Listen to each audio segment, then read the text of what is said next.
Hello, c'est Julie Wishou. Je vais enlever mes lunettes parce qu'on voit la lumière et c'est grave chiant. Alors, récemment, j'ai réfléchi à un petit truc, à savoir que quand on est dans une situation nouvelle par rapport à son physique, comment faire pour ne pas trop broyer du noir, comment faire pour...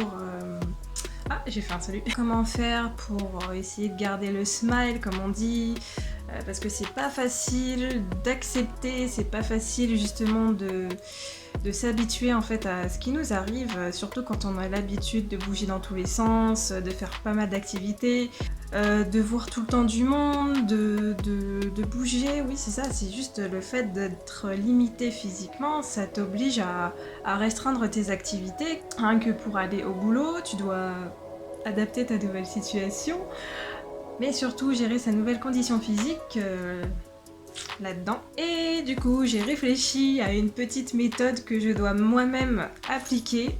J'espère que j'y arriverai parce que ça m'a pas l'air facile. Enfin, j'ai écrit ça en mode oui, allez, alors ça et ça, c'est relativement simple, mais en fait pas du tout. Suivre ça tous les jours, je pense que c'est compliqué, mais faisable. Moi-même, je vais essayer de l'appliquer, je vais faire en sorte que ça aille mieux. Et c'est pourquoi je vais parler de la méthode des 3 A, qui résume en gros de sportive à limiter physiquement. Générique.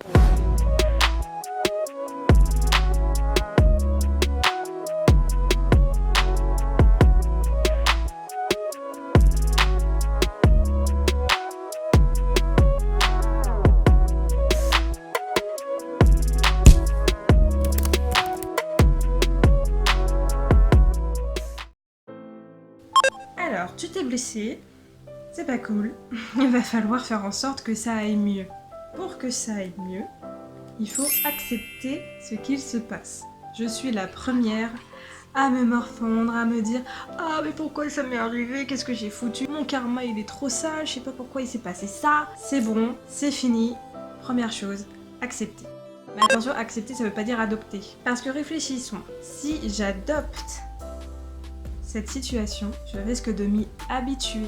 Et si je m'habitue, je vais m'en contenter. Et si je m'en contente, je ne ferai pas les bonnes actions au bon moment pour améliorer les choses. Tu vois, par exemple, le temps qui passe, ça t'amène à une perte de motivation et tu te crées tes propres limites. Petit exemple, tout rapide, à chaque fois je me mettais des barrières dans la tête, à savoir que « Ah non, je pourrais pas poser le pied sur le sol, sinon je vais m'écrouler ». Je me mettais des freins à l'intérieur des barrières. Oh. Du coup, selon moi, je me suis dit la chose la plus simple à faire, c'est de prendre sur moi, sans trop ressasser les choses, comme je le disais, hein. Tout le temps me demander pourquoi, qu'est-ce qui se passe, qu'est-ce que j'ai fait. C'est bon. C'est bon. On avance, on passe à l'étape suivante. Deuxième A, assumer sa nouvelle condition physique. Et ça ne veut pas dire en faire toute une caisse, hein, drama queen. Sinon, c'est exactement ce que je disais hein, lors du premier A.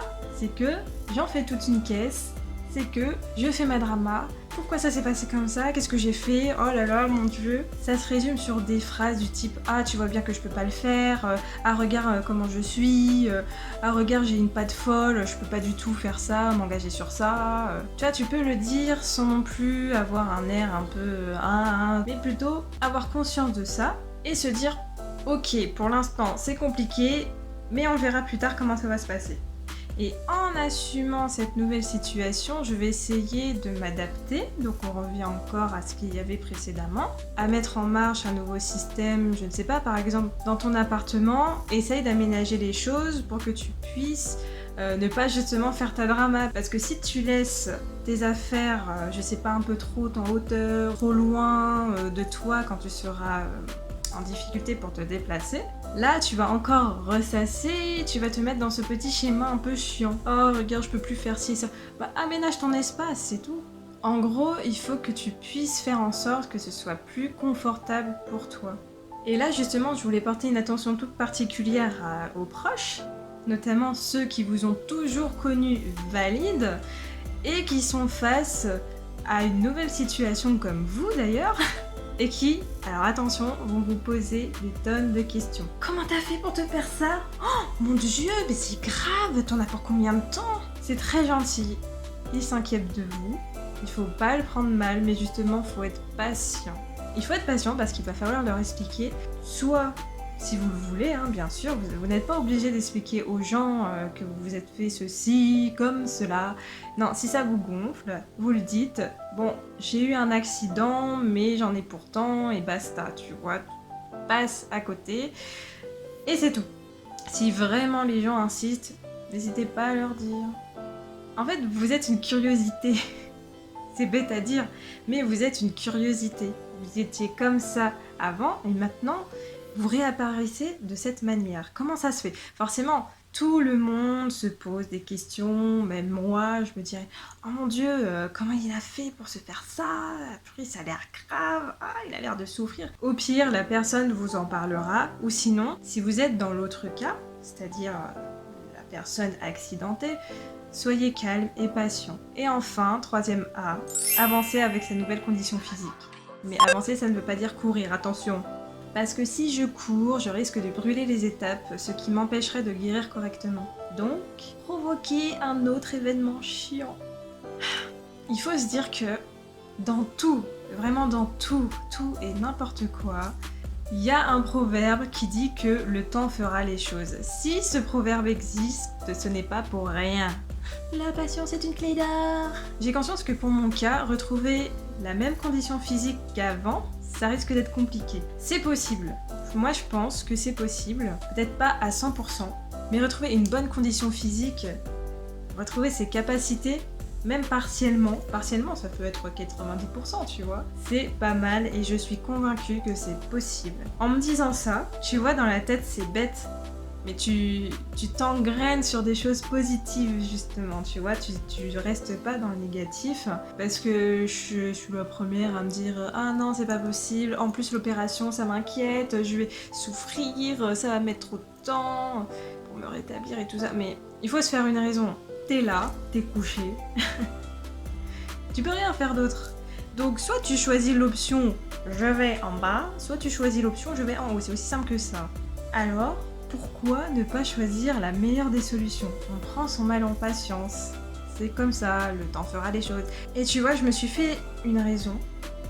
Je me suis fait une raison sur justement un élément qui fait que si je devais me faire opérer, ce serait à peu près 9 mois, 1 an.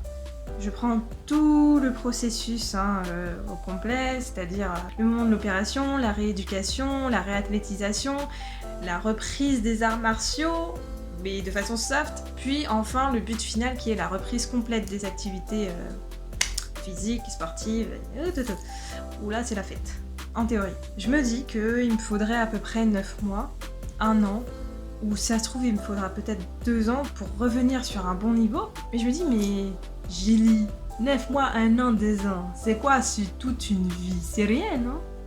Sur toute une vie, c'est rien. Sur toute une vie, c'est R. C'est rien du tout. Je me dis, c'est bon. 1 an, 2 ans, qu'est-ce que ça représente sur tout ce que j'ai vécu, sur tout mon passé? Ça représente rien du tout. Certes, sur le moment, ça va être difficile. Sur le moment, je vais trouver ça tellement long. Je pense que le mental va en prendre un coup. Justement, peut-être que je regarderai la vidéo, je parlerai à moi-même. Franchement, Gilly, là, les 1 an, 2 ans, ça représente rien du tout. Sur toute une vie. Alors toi, là, qui regarde, t'inquiète pas, ça représente rien sur ta vie. Sur l'ensemble de ta vie. R. Et oui, c'est frustrant, mais c'est comme ça, mais ça va aller. Je vais faire une autre partie, justement, qui résumera plus précisément mes craintes, mes angoisses sur le fait d'avoir une nouvelle situation physique inédite. Ouais, on dirait une saison, tu vois. Donc prochainement, ce sera vous donner des exemples sur mes 3A à moi. Et je vais justement réfléchir à comment me réadapter, comment évoluer dans cette situation personnellement. Donc voilà, n'hésite pas à t'abonner à ma chaîne, elle est toute nouvelle, donc voilà, j'ai besoin de people. Venez s'il vous plaît, hein, je suis gentille, je suis mignonne. N'hésite pas aussi à t'abonner sur mes réseaux, sur mon Insta, tu peux aller checker mon blog que je mettrai à jour prochainement. Ça fait 3 fois que je dis ça, que je l'ai toujours pas fait, mais ça va se faire. Et en attendant, j'espère que tu pourras me faire un petit retour sur toi, ta situation. Qu'est-ce que tu en as pensé de cette méthode? Est-ce que tu penses que c'est quelque chose que tu pourrais mettre justement en place personnellement et de quelle manière, et tu pourras aussi me donner des petits exemples sur ta petite vie. Voilà, je te fais plein de bisous, et on se dit à bientôt. Popo